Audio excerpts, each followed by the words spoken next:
The Chariot is the card for people who are really going places. It signals progress, momentum, achievement. This particular charioteer is so good he can control the strength of conflicting drives.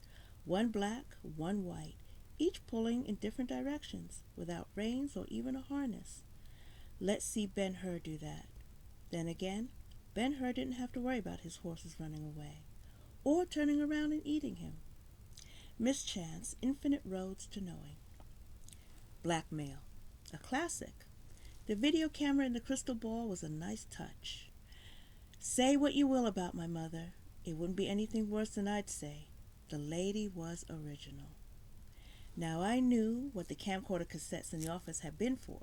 Of course, a digital audio recorder would have been a lot easier to hide than a handycam, but I'm sure Mom had her reasons for going old school. My guess, a handoff just seems so much more real when there's a physical object involved. You give someone a tape and at least they can have the satisfaction of stomping on it. Transfer the money into my PayPal account and I promise to delete the MP3 file from my hard drive. Just doesn't have the right ring to it. There'd be downsides though. Tapes would be a pain to back up for one thing, and knowing that these were most likely the original recordings with no copies, certain someones would be tempted to steal them. In fact, I was pretty sure a certain someone had stolen my mother's tapes. The camera was gone. You're going to take that and not whatever it had recorded? No. That's why all the cassettes I'd seen had been unopened. The ones had been used. Who knew where? So who would want them? 3 kinds of someones came into mind. A victim, a rival, an accomplice who wanted to be a rival. I still didn't know enough about the 3 groups to know which it was. I needed a lot more information, and I didn't even have to leave the shop to start getting it because one of a certain someones did me a favor. He called me. The caller ID said, payphone. It had to be him again, Mr. Flem, the man with the exfoliating voice. He'd be calling from somewhere farther away this time. No way he'd be waiting for me at the 7-Eleven with a cherry Slurpee. I thought about letting him talk to voicemail. I'm not here to murder at the moment. Just leave your death threat after the beep. But no, he'd probably be too smart to leave a message with a distinctive voice like that. And contact with him was an opportunity. Sometimes you got to rattle the cage to get the monkey to play, Biddle used to say. Of course, in real life, the monkey's liable to throw crap in your face or bite off your fingers. But point taken. I cleared my throat. Talking to people who wanted to kill me always gets me a little verklempt, and picked up the phone. Lex Luthor, I said. How goes it? Nothing. Hello? Mr. Luthor? More nothing. Listen, Lex, I gotta tell you, the silent intimidation thing doesn't work anymore. Everyone just assumes their cell phone dropped the call. You're not on the cell phone, the gruff man finally said. You're still at the White Magic 5 and Dime. Mistake? That's more like it. I was starting to think, what's this guy doing? Calling up so he can mime threats? Shut up and listen if you know what's good for you. Lex. You won't spend another night, Lex, in this town. Lex! Rude! I'm trying to talk to you. That's the whole problem with this relationship. Don't get me wrong. I enjoy our chats. I really do.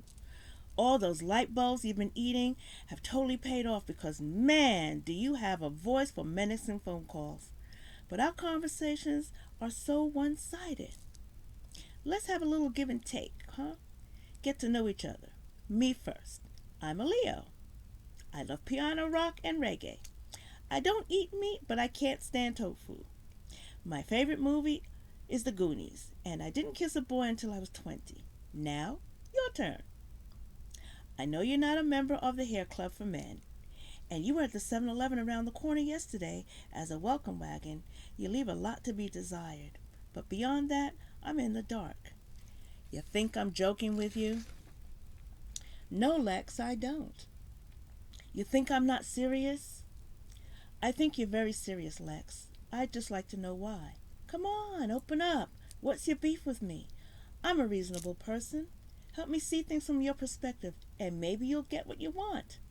Oh, I'm going to get what I want, all right, but you aren't going to like how I get it. Relax. Really, Lex? Again with the ominous insinuations. I thought we were beyond all of that. You're right. We are. No more insinuations. Just action, starting tonight. I hate to break it to you, Lex, but what you just said, that was an insinuation. Back to nothing. Lex, you still there? He wasn't. He hung up. And just when I was going to switch from Lex to Mr. Clean, too. Damn! I hung up the phone and took a deep breath. What had I learned? Only this. I still had it. I could push fear down so deep that it wasn't likely to be there at all. Biddle would have been proud.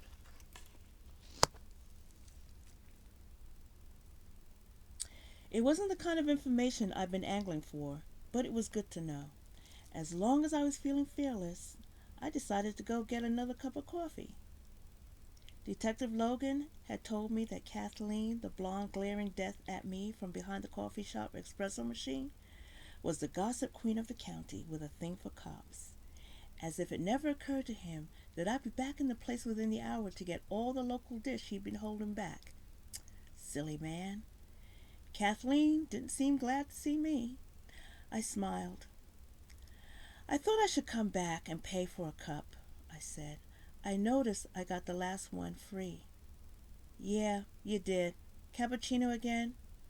Just black this time, please, small. Kathleen let me bask in a couple of seconds of squinted contempt before turning away to grab a cup. I don't want to overdo it, I said. I'm kind of jittery already. You see, I was in here with Detective Logan to talk about beat, tightened throat, moistened eyes, go. My mother's death. A different Kathleen handed me my coffee. This one looked sympathetic, concerned, unthreatened, and curious. My God, I'm sorry, she said. Listen, this one's on the house, too. No, thank you, but I really want to pay. I'm serious. Put that money away. She talked me into it. There were no customers behind me in line. I'd made sure to come in when business was slow, so there was no rush for me to move. You're very kind, I said. Everyone has been. It's been a pleasant surprise, actually, since, well, to be honest, my mom wasn't always Miss Popularity. Kathleen looked confused. Apparently word that Athena, Pasali's daughter, was in town hadn't gotten around to my secret non-admirer, but not to Her Royal Highness, the Queen of Gossip. Interesting. I told Kathleen who my mother was. Oh no, I'm so sorry about what happened to your mom. That was just terrible. Does Josh, Detective Logan, I mean, does he have any leads? Well, I probably shouldn't say anything, but I glanced over my shoulder, then the other. Kathleen leaned toward me. So far, I was surprised she could stay upright. There is someone Detective Logan's interested in, I whispered. He described him to me. Middle-aged, gruff voice, bald, with some kind of connection to other fortune-tellers in the area. Kathleen gasped. Anthony Grandy's a suspect? I nodded. It would seem so. Oh, my God! That's... Oh, hi, Tom. One of Bardacci's finest was walking up behind me. I don't like it when cops walk up behind me. It makes me wonder how I screwed up and where the nearest exit is. Old habits. Thanks again, I said to Kathleen. She looked sad to see me go. I took my first sip of my coffee as I headed out the door. It wasn't bad. Good. I had a feeling I'd be back for more. I walked down the street to the law offices of Wheeler and Associates. I still didn't see any associates. I didn't see any clients either. Change your mind about selling? Eugene Wheeler asked. He looked like a kid about to open the biggest box under the Christmas tree. Tell me about Anthony Grandy, I said. Wheeler's shoulders slumped and his eyes lost their glow. The big box was full of wool socks. I threw in a candy cane. You can bill me for your time. It'll be better if our conversations aren't gratis anyway. Wheeler sat up straight again, nodding knowingly. Now it was official. I wasn't just a former client's daughter. I was a client. Everything he told me or I told him would be confidential. Wheeler didn't ask why that was important to me. He only asked about his rate. I agreed to it. Why not? I just inherited $45,000, so he started talking. Anthony Grandy, he said, is a scumbag. He has an office just a block south of here. Star Bail Bonds. Grandy's the only bail bondsman in town, and the worst. There is no best. He charges whatever you're dumb enough and desperate enough to agree to. Then he latches on like a leech and drains you dry. In the end, you're lucky if he only ends up with all your money and not your house, too. I nodded. So, a crooked bondsman. Good. That was just the kind of sleaze Mom would get tangled up with. Hello, prime suspect. I was doing okay for someone whose previous experience with police work involved running away.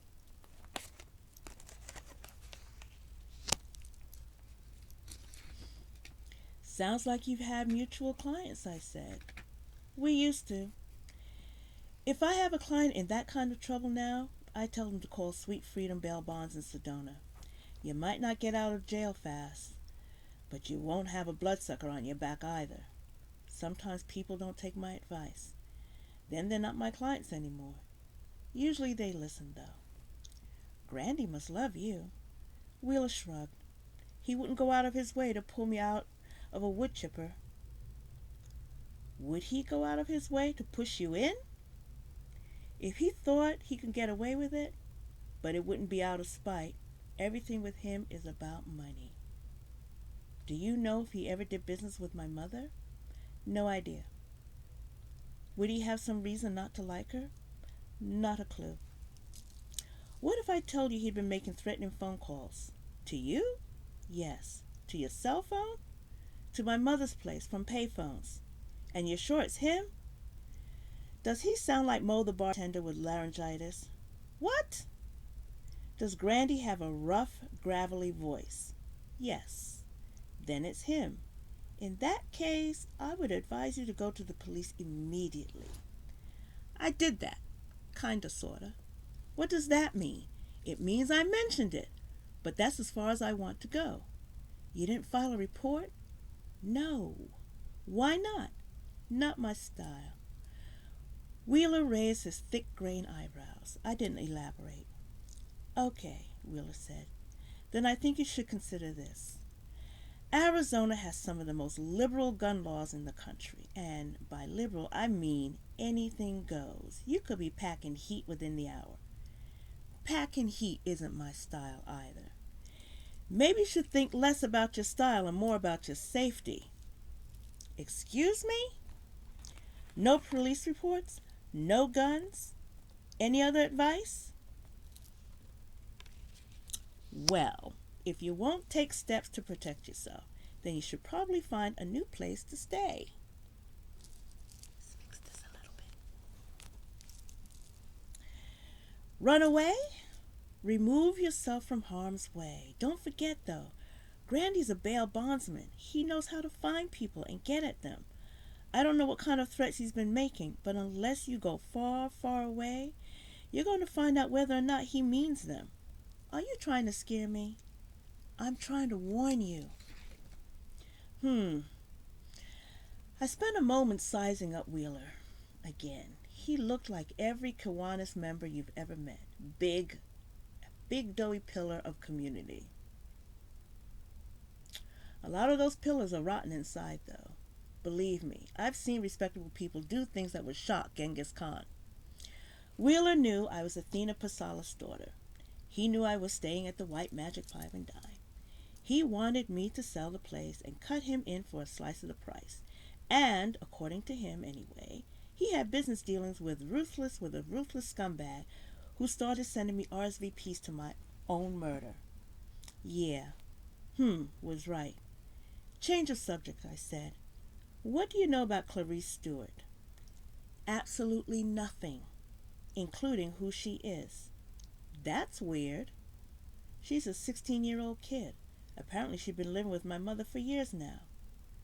As a lodger? More like a housemate. Athena never mentioned it to me.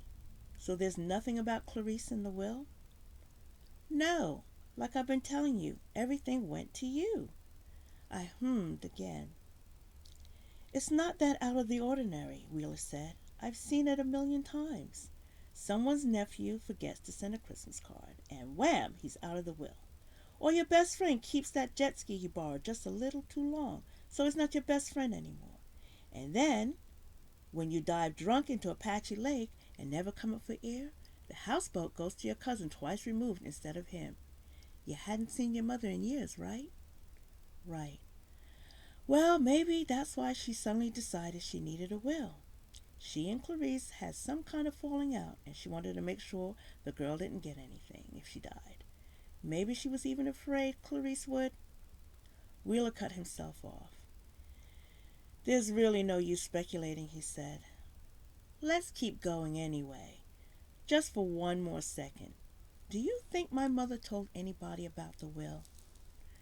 I have no way of knowing. She never indicated one way or another. Okay, thank you. Now there's no use speculating. I got up to go. We're not done yet, Wheeler said. We still have unfinished business. Can't you just bill me? All I've got on me is $20. Wheeler pouted. I guess I'd hurt his feelings. Who knew lawyers had any? We never finalized plans for your mother, he said. Oh, that. What's the rush? She's not going anywhere.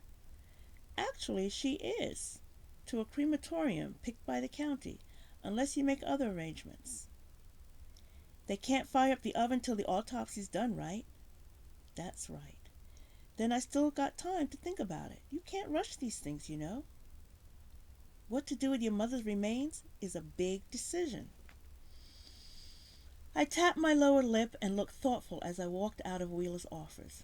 Stuffed or bronze, I muttered. Stuffed or bronze. Stuffed or bronze. I was halfway back to the White Magic 5 and dime when Fiona Apple started wailing in my handbag. My ringtone. Criminal, of course. What can I say? A chick starts her 20s in the 90s, and certain things stick. I fished out my cell and saw that the call was from Logan BPD. I took the call. Tell me you got those names I wanted. Hello? Logan said. Names? Oh my God, you're that kind of guy. Disgruntled customers from my mom's shop. You said you were going to look into it. Is that what happens when you say, I'll call you, babe? I'm sorry, I forgot all about that. I got busy with something else. Logan sounded somber, subdued. That something else was bad news. What is it? The autopsy report's in, and everything's not as straightforward as we would have liked. What does that mean? The medical examiner says cause of death was strangulation, like we thought. But the killer wasn't facing your mother, and he didn't use his hands. He was behind her, and he probably used his forearms wrapped around his neck. It's sometimes called a sleeper hold. I've heard of it. Then maybe I don't need to tell you that it gives you less to go on. Bruises from his hands would have told us a lot, but now I don't even know if I should be calling him him.